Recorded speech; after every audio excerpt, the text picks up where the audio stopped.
Right, now number 5, we find the exact value for each one of these angles in radians. Finally we get to do some radians. So don't get whacked out.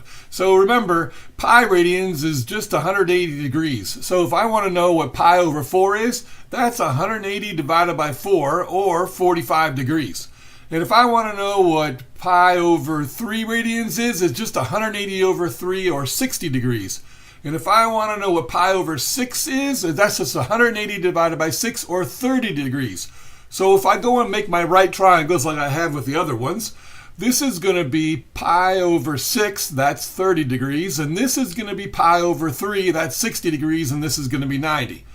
So I can go and take a look at the other triangle. That's going to be 45, 45. Well, I mean, pi over 4, pi over 4. This is an isosceles triangle, and so this is the 45 and 45, right? Now, what we know about these special triangles is this short leg, the hypotenuse is twice as big, so if it's 1, the hypotenuse will be 2, and we know that the longer leg will be times square root of 3. And then what we know about the special triangle 45, 45, 90 is the hypotenuse is square root of 2 times the leg. So 1 times square root of 2 is square root of 2. Now, to do the first one, all I got to do is figure out what sine of pi over 4 is. That is going to be 1 over square root of 2. And then cosine of pi over 4, that's also going to be 1 over square root of 2 over 2. When I multiply them together, I get 1 times 1 is equal to 1, and square root of 2 times square root of 2 is equal to 2. That's going to be 1/2. Now, cosine squared pi over 3. That's just cosine pi over 3 times cosine pi over 3. So we go look over here, cosine pi over 3, that's going to be 1 over 2.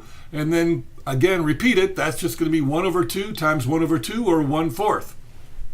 And then C, 1 minus 2 times. That part's not going to change. Let's write that down. We've got to figure out is sine squared pi over 6. So that's just sine pi over 6 times sine pi over 6. So if I look at my triangle, if I go to pi over 6, the sine is going to be opposite of our hypotenuse, or 1 over 2. And of course, then all I got to do is square it. So that's going to be 1/4. And then 1 minus 2 times 1/4. Well, that's 1 minus 2/4. That's 1 minus 1/2. That's the answer, 1/2. And that's all I got for this one. I hope it wasn't too crazy for you. Thanks for watching.